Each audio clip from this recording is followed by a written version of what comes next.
Hello Dragon Ball fans, it is I, MoonMad Malkav, and I will bring you another Dragon Ball Z video. Now, first of all, this is a video about what is wrong with Dragon Ball Z according to me, and it is my opinion and that's it. Furthermore, I love Dragon Ball Z, I love Dragon Ball, I love Dragon Ball Super so far, and I like GT. So, in all due respect, I do love Dragon Ball Z. This video might be the two-parter, or maybe I will do everything in once. It depends on how long it will take me to deal with the first 5 problems. So, starting off, we have the most famous Dragon Ball Z problem, and that is the length of the power-ups. Seriously, Dragon Ball Z is famous because of this. It takes an enormous time sometimes for a person to power up. Sometimes entire episodes or most of an episode is spent in just a character transforming, as we have seen with Goku right here transforming into a Super Saiyan 3 for the first time. Though it is the first time and people were excited to see what this new transformation would be, it took 5 minutes.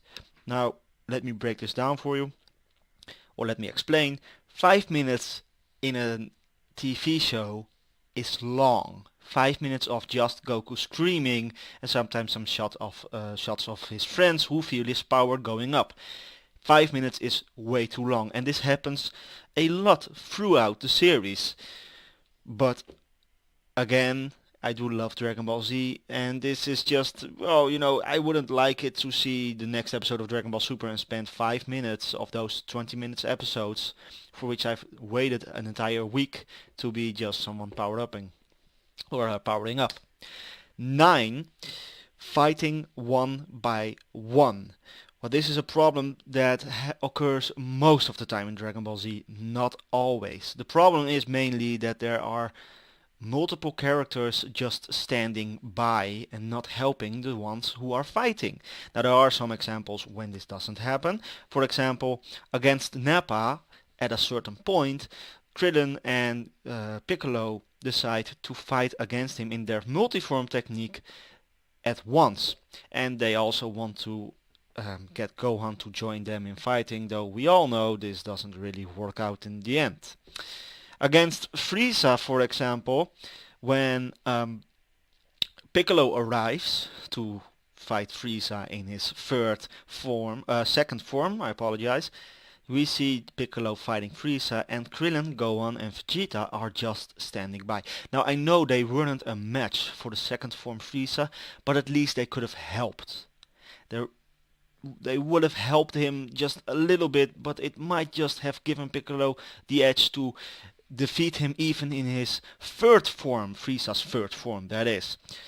Another instance when this happened is when Goku fights Frieza. Goku arrives on the battlefield, Frieza in his fourth form, Frieza has killed Vegeta, and yes, I know Piccolo, Gohan and Krillin are, again, no match against Frieza. However, Goku spends entire episodes, long episodes and many episodes fighting Frieza one by one, or by himself.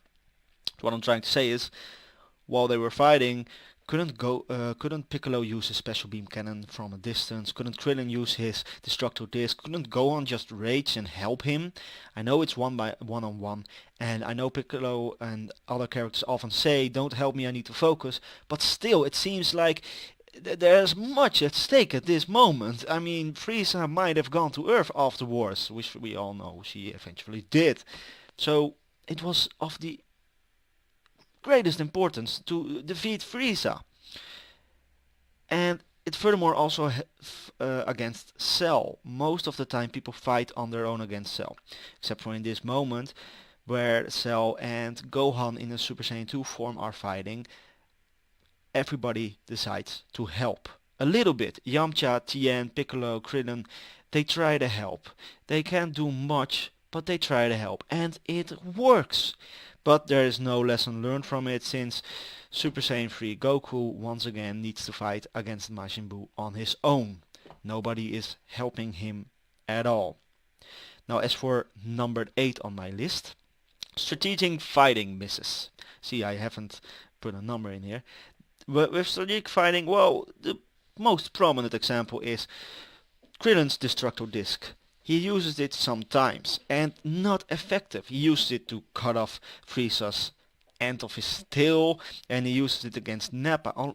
But he uses it against Nappa only when Nappa has already killed most of the Z warriors, and this seems like a last resort.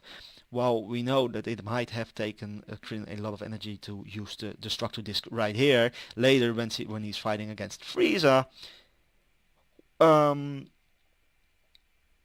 it could have been much, much more useful than just that one instance. And from then on, against Cell, he tried to also use it against Cell, but Cell it didn't affect him at all. So from that moment on, we can excuse Krillin. We can say, okay, Krillin, his Destructo Disc wouldn't help anyway, but it would have helped against Frieza. Even more so, the Destructo Disc is Krillin's move. But the characters whose move it isn't use it more efficiently than Krillin himself. Well, Frieza does use it efficiently, but in the end, well, as you can see here, we all know what happened.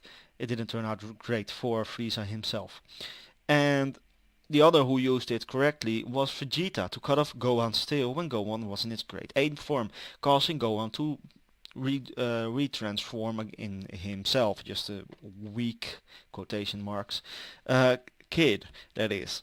So, in all honesty, this just means that why didn't Krillin use his Destructo Disc more often? He had plenty of opportunities. He could have done it against Nappa right from the beginning. He could have used it against Frieza right from the beginning. Dodoria, Zarbon, well, they didn't really fight Zarbon. That was more Vegeta's fight. But you get what I'm saying. Now, number 7. Not using full power. I did really forget to put numbers in here. What I mean by not using full power, it mostly happens later on. Frieza, for example, he fights the Z Warriors for a long time in his second form seen on the left, but he keeps himself to certain limits. I mean, if I was an evil empire or emperor trying to conquer the planets and whatnot, I would do away with the strongest fighter just like that. As he did against Planet Vegeta. Just destroyed the entire planet. Didn't wait for them to become Super Saiyan, just destroyed them at once. However, Frieza chose to just take everything slow. Now, it is cool when we don't know about the transformation just yet. We thought Frieza was fighting in his strongest form for some time until she explained that she was actually holding back. But when it gets really annoying is when we know that the characters are not using their full power. For example, and this isn't canon, but in a movie, I don't know what movie, but in a movie against Android 13, it seems like Trunks, Vegeta and Goku 100% forgot about Super Saiyan until like half of the movie. So you knew they weren't gonna die, because why would they die without having used their full power? Well, once they do use their full power, they eventually win. But it's just like these, what also happens in Dragon Ball Super, like Vegeta and Goku not going Super Saiyan Blue, like you won't lose. We all know that you are going to power up to your full potential before you even lose. So this is just, it's just, why wouldn't you use Super Saiyan from the beginning in every fight? But that's point 7. Point 6 is that, oh yeah, this is another slide. Point 6 is that death means nothing after a while. Death means nothing. Everybody can be revived with the Dragon Balls. Even at the point in the Saiyan saga, we did fear that Chaozu wouldn't come back, because there was the limit of only being able to make the same wish just once. So if you die a second time, you are just gone. You're dead, gone. However, that changed very soon after with the Namekian Dragon Balls, which could just grant multiple wishes and also the same wish multiple times. From that moment on, death didn't mean anything. I mean, when Goku died because he sacrificed himself to defeat Cell, who really feared he was gonna go away from the series? Honestly, we all knew that he would be wished back, but it is still exciting. It's just it takes the edge off that we desperately need if a character dies. We just don't fear it anymore. Well, that's the end for this part. However, I'm going to look at how long I've been recording right now. It's been 10 minutes, so I'll just do everything at once. So this will just be one part entirely. Okay, so we got the death means something. Okay, so part 2, which we do right now. Alright, for number 5, wishes are not used right. I made a spelling, I made a typo right here. Not only wishes like kill Frieza, stop the Saiyans from arriving at Earth, but also just wishes like let me stay in the hyperbolic time chamber for longer than just 2 days. Because for those of you who forgot, the hyperbolic time chamber, if you go for 1 day in the hyperbolic time chamber, you spend a year in it. So on the outside world it takes just a day, on the inside world you're there for an entire year. Why didn't they, when the androids were going to arrive, wish for let me stay in the hyperbolic time chamber like forever? Because that way, 4 years, I thought it was 4 years it took for the androids to arrive. Well, 4 years has, let's think, rounded at 350, 1400 days. So actually you could feel, or you could train for 1400 years in those 1400 days. Though you might be dead of age when you get out, you all get what I'm saying. Or even wishes like make me invincible, unable to die, like Garlic Jr. did, and Frieza wanted to, and Vegeta and Nappa wanted to as well. Why didn't they wish for invincibility or just not being able to die? I mean, I know that would have made the show a lot less interesting when we don't know people couldn't die, even though, as I've mentioned before, we didn't fear them dying anyway because of the Dragon Balls. But why didn't they make that wish? For the show, I understand, because it would get boring. But for the logical side of things, wish yourself just immortal. You wouldn't be able to lose against Nappa because you just can't die. Well, part number 4, waiting for Goku. Most of the time, this series is just waiting for Goku. I mean, the other fighters put up a good fight, don't get me wrong, but they even admit they want to wait for Goku when they're fighting against Nappa, for example. At the end, Piccolo, Krillin and Gohan try to convince the Saiyans, let's just wait for Goku. And the Saiyans are dumb enough to say, or well, they're not dumb enough, they seek a challenge and they say, okay, we'll wait for Goku. So it's just waiting for Goku. There isn't really a thought of Piccolo might defeat him, Krillin and Gohan might defeat Nappa. No, we are waiting for Goku. And this happens again against the Ginyu Force. They just need to hold out while Goku is in his space pod, or space, yeah, space pod might be a good word for it, spaceship, to reach Namek. And Vegeta, Gohan and Krillin are just waiting for Goku. We all know Goku will come and will defeat the Ginyu Force. And then again, in basically the same saga, it happens again. Goku gets beat up massively by Captain Ginyu and he has to heal in a healing pod, while the rest of the team is fighting Frieza. We again know that we are waiting for Goku to fight Frieza and that it will probably not be Piccolo, Gohan, Krillin and Vegeta who will defeat Frieza in the end. So this keeps happening. Most of the time it's just waiting for Goku. And I think that's just really a shame because it really diminishes the significance of characters like Krillin, Gohan and Piccolo. I mean, I love every character, don't get me wrong. Do I love every character? Well, Hercule, you gotta get used to Hercule. But apart from that, most of the time it's just waiting for Goku.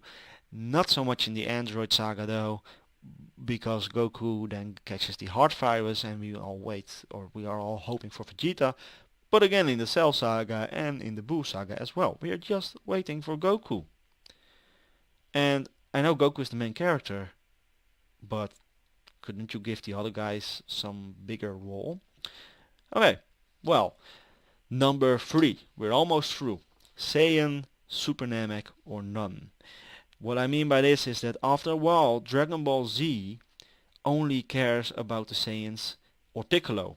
I mean, if you aren't a Saiyan or Piccolo, you won't be able to compete with the current enemies. Now, I get the logic behind this, but they could have given Krillin and Tien a more significant role in this and just limit the Saiyan a little bit, because after a while the so-called legend of the Super Saiyan, which is supposed to happen like once in 1,000 years, keeps happening like every year. I mean, don't get me started about Goten and Trunks, how they became Super Saiyan, though I have my own theory about that, but that will be a topic for another video. Yes, it is indeed only the Saiyans and Piccolo matter, even though Tien does something against Cell. We all know that Tien used his Tri-Beam against Cell when Cell was in his second form, and Tien kept him at a distance for as long as he could, though he could not defeat him. Why didn't Tien get a bigger role in these kind of fights? I mean, he does get a big role against the androids and against Cell, but he's never really significant. This image right here is actually its most significance since the Saiyan saga, I'd like to argue, since he wasn't on Namek and wasn't against Frieza or anything like that. Well, Krillin is not strong enough to fight against anybody, and even when he got a chance to do something good, he might have destroyed Android 18 to prevent Cell from reaching his perfect form, but he didn't. He destroyed the remote. Now we all know that in the end they married. Long story. But at the moment this was just a really stupid move. He could have killed everybody by just this stupid move. And for the other part, Krillin isn't really significant anymore, since his Destructor Disc doesn't even do anything against Cell. Might have done something against the androids, I don't know about that. Need to look it up. And let's not even talk about Yamcha, he's just completely useless. So in short, the Saiyans, Super Namekian, or you just don't matter. Number 2, nullifying, if I'm using that term correct, Gohan. Now, many people are a fan of Gohan, including myself. I'm a big fan of Gohan. And we saw him grow from the part when he was more or less just a baby. Oh, he wasn't a baby. He was like 4 years old, if I'm correct, maybe 5 years old, when Raditz arrived on Earth, and he got trained by Piccolo. He got to fight against the Saiyan. He got to fight on Namek, against Frieza, against the androids, against Cell in the end. And he was very strong in these instances. We saw him grow. We saw him love Piccolo in a platonic way, of course. But in the end, it wasn't Gohan against Buu. Here we see Gohan in his mystic form, if I'm correct, or he was training to unlock his potential, and you could have guessed that Gohan might actually get the lead role in this series after a while. But again, it was Goku who was fighting against Buu and killed Buu in the end. And of course we have the Great Saiyaman. Many people despise Gohan because of the Great Saiyaman. I personally love the Great Saiyaman. I mean, it's silly, but I mean, they could have, if they didn't give him the Great Saiyaman, if Akira Toriyama didn't give him the Great Saiyaman character, he would have been reduced to nothing. I mean, he was perhaps stronger at the last instance than Vegeta, but the prominent roles went to Vegeta and Goku. So if they didn't give Gohan the Great Saiyaman as a character, as a costume, and as a role, he might have been just diminished. But still, many people are disappointed by Gohan not getting the lead role, even though it really seemed like it at the end of the Cell saga when, spoiler, Cell was killed by Gohan in his Super Saiyan 2 form. We never got to see any image like that. They weren't really...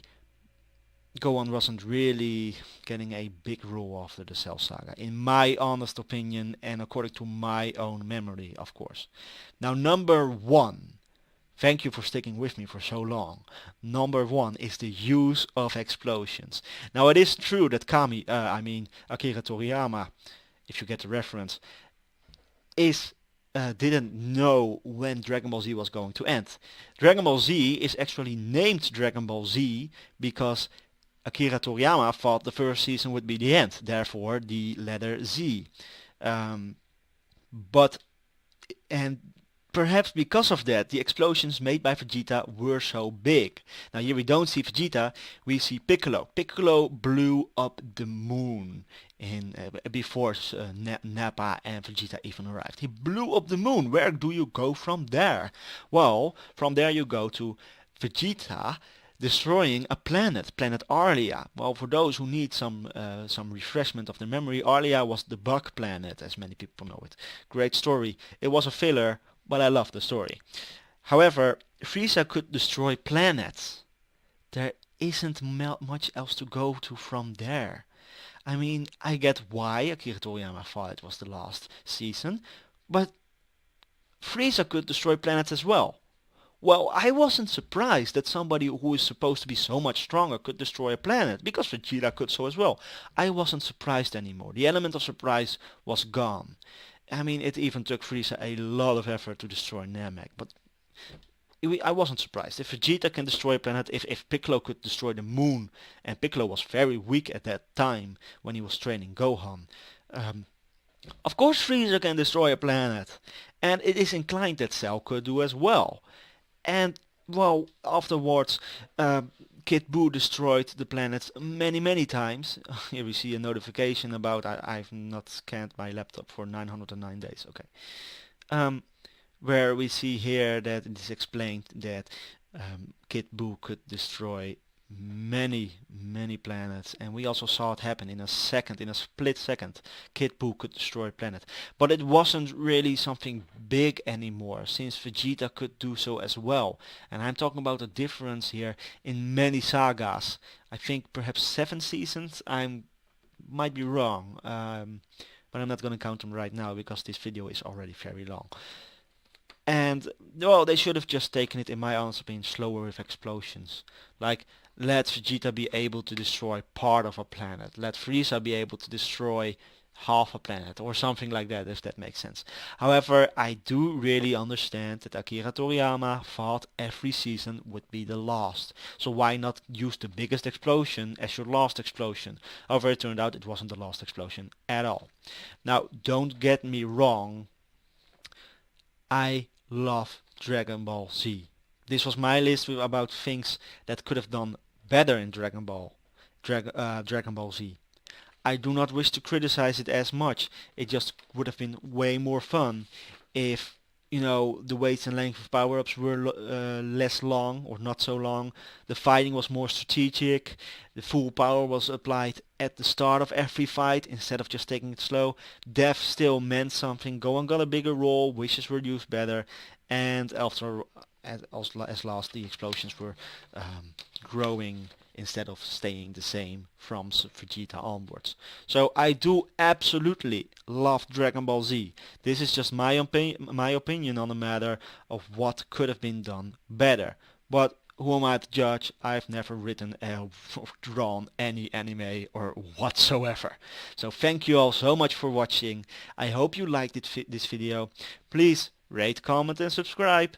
Ask me any questions you'd like in the comments about Dragon Ball, Dragon Ball Z, Dragon Ball GT or Dragon Ball Super, and I will try to answer them as much and as good as I am capable of. So, thanks again for watching, and I will see you in another video.